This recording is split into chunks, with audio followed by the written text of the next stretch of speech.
Mi nombre es Tony Stark y debo de confesar que aunque me gustaría estar como el Capitán Planeta cuidando ecosistemas por todo el mundo, no me es posible ya que tengo gran cantidad de trabajo por hacer.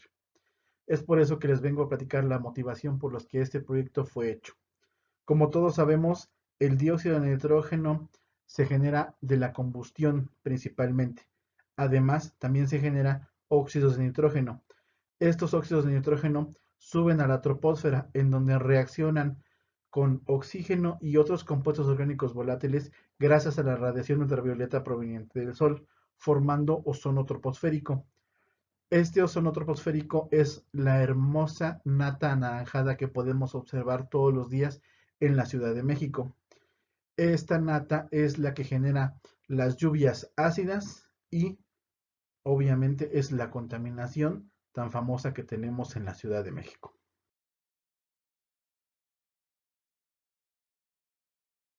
Es por eso que el objetivo de este proyecto es formar y caracterizar películas delgadas de porfirina de nueva síntesis para ser empleadas en la detección de dióxido de nitrógeno.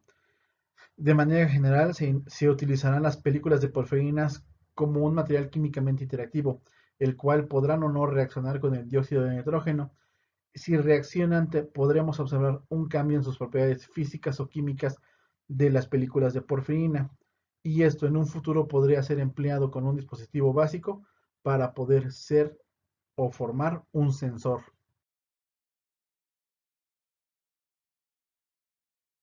Las porfirinas a utilizar en este proyecto serán las 5,10,15,20 tetracris 4-metil 2-fenilacetato porfirina, la cual vamos a llamar M1, y la cobre 2,5,10,15,20 tetracris 4-metil 2-fenilacetato porfirina, la cual vamos a nombrar cobre M1.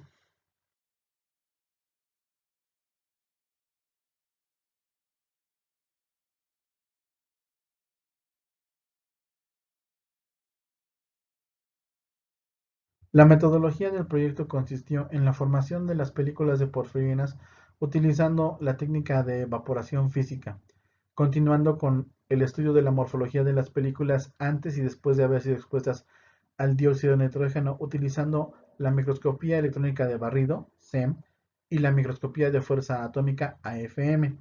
Además, se obtuvieron los espectros UV visibles de las películas del mismo modo antes y después de haber sido expuestas al gas. Posterior a esto, se hizo un estudio en el cambio de la intensidad de corriente y la hidrofobicidad de las películas. Y por último, se estudió la interacción molecular utilizando la técnica de DFT.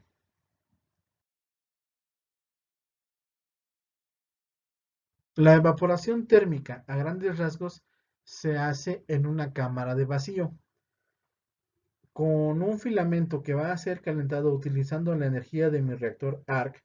Calentaremos una cubeta. Esa cubeta ya contiene la porfirina que vamos a evaporar. Como se está trabajando en el vacío, la porfirina va a pasar de estado sólido a estado gaseoso, depositándose en forma de película delgada sobre un sustrato.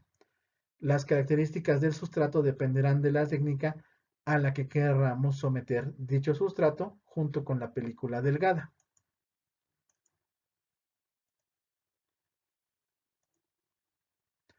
Al final podemos obtener diferentes formas y tamaños con los sustratos. En este caso, les presento cómo queda la película M1 después de haber sido fabricada.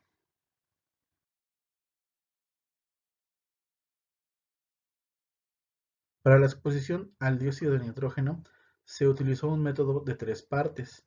En la primera parte fue la generación del gas tóxico. En el segundo se puso en contacto la película de porfirina con el dióxido de nitrógeno. Y en el último paso fue la neutralización del gas.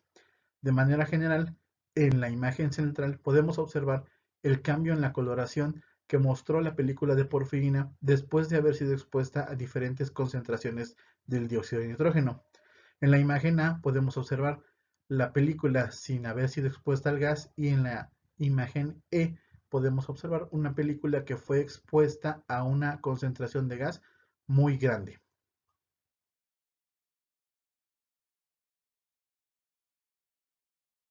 Para el análisis de la morfología de las películas antes y después de haber sido expuestas al dióxido de nitrógeno, Jarvis me hizo el favor de utilizar el microscopio electrónico de barrido y el microscopio de fuerza atómica, entregándome las siguientes imágenes. De la A a la C son imágenes de la película Cobre M1. Son imágenes SEM en las cuales podemos apreciar la formación de agregados de diferente tamaño y de diferente forma. Por otro lado, en las imágenes de la D a la F tomadas del microscopio de fuerza atómica, podemos observar que los agregados no solo se forman después de haber sido expuesta la película al gas, sino con el aumento del gas, la población de agregados aumenta también.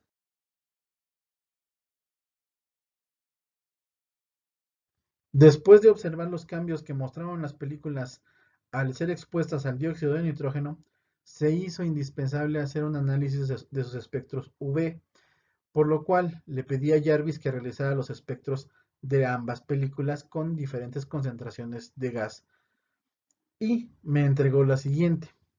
Por un lado, en la película M1 podemos observar que la película pura, sin haber sido expuesta, tiene una banda de Soret en los 460 nanómetros. De los 500 a los 700 nanómetros presenta las cuatro bandas Qs. Sin embargo, al ser expuesta a diferentes concentraciones de dióxido de nitrógeno, se observan los siguientes cambios. Hay un cambio batocrómico, un corrimiento hacia los 480 nanómetros de la banda de Soret. Esta se ve disminuida en su intensidad y va disminuyendo conforme aumenta la concentración de gas a la que es expuesta. Por otro lado, las bandas Qs se ven disminuidas en su intensidad y en su tamaño, así como también sufren un ligero corrimiento batocómico, y se ve la creación de una nueva banda en los 670 nanómetros, la cual va aumentando conforme aumenta la concentración a la que es expuesta la película de M1. Por otro lado, para la película de cobre M1, la película pura presenta una banda de Soret a los 450 nanómetros. De los 500 a los 650 se encuentran las bandas Q. En este caso se observa solamente una banda Q en los 550 y en los 570 nanómetros un ligero hombro. Sin embargo, al ser expuesta a diferentes concentraciones de dióxido de nitrógeno, podemos observar un ligero corrimiento batocrómico hacia los 450 nanómetros de su banda de Soret y una disminución en su intensidad de la banda de Soret conforme va aumentando la concentración de gas a la que es expuesta. Por otro lado, las bandas Q se ven totalmente disminuidas, no se alcanzan a observar en esta gráfica y aparece una pequeña banda en los 680 nanómetros, la cual va aumentando conforme aumenta la concentración de gas.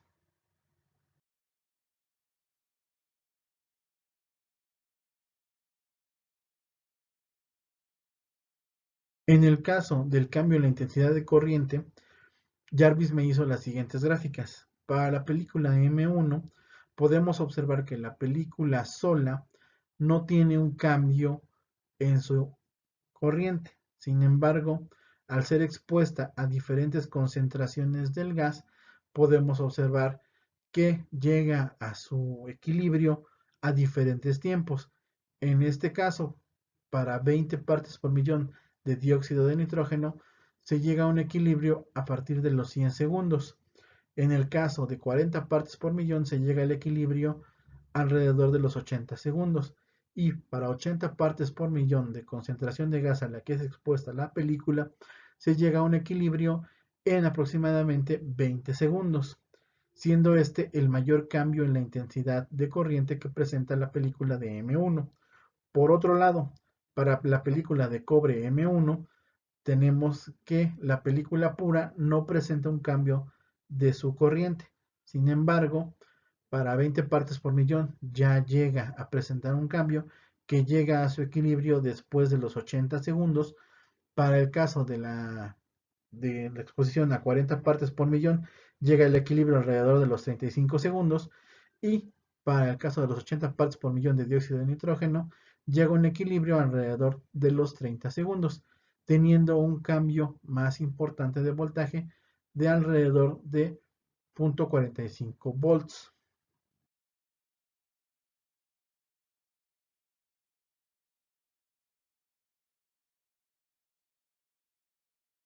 En el ángulo de contacto podemos observar que tanto la película de M1 como cobre M1, después de haber sido expuestas al gas, adquieren un comportamiento más hidrófobo, al disminuir su ángulo de contacto con respecto a la película antes de haber sido expuesta a los gases.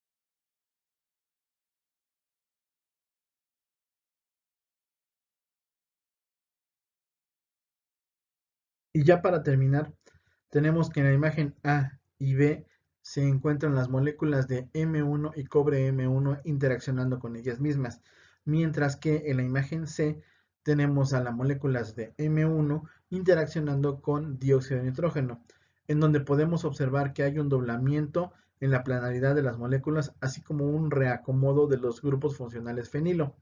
Todo esto indicado en los cambios observados que vimos en los espectros UV bis. Asimismo, en la imagen D del correspondiente a las moléculas de cobre M1 interaccionando con dióxido de nitrógeno, podemos observar un doblamiento en la planaridad de las moléculas, el mismo reacomodo existente en los fenilos y en especial también podemos observar que el cobre se encuentra fuera de la cavidad formada por el macrociclo. Todo esto es indicativo de los cambios que podemos observar con los espectros UV visibles.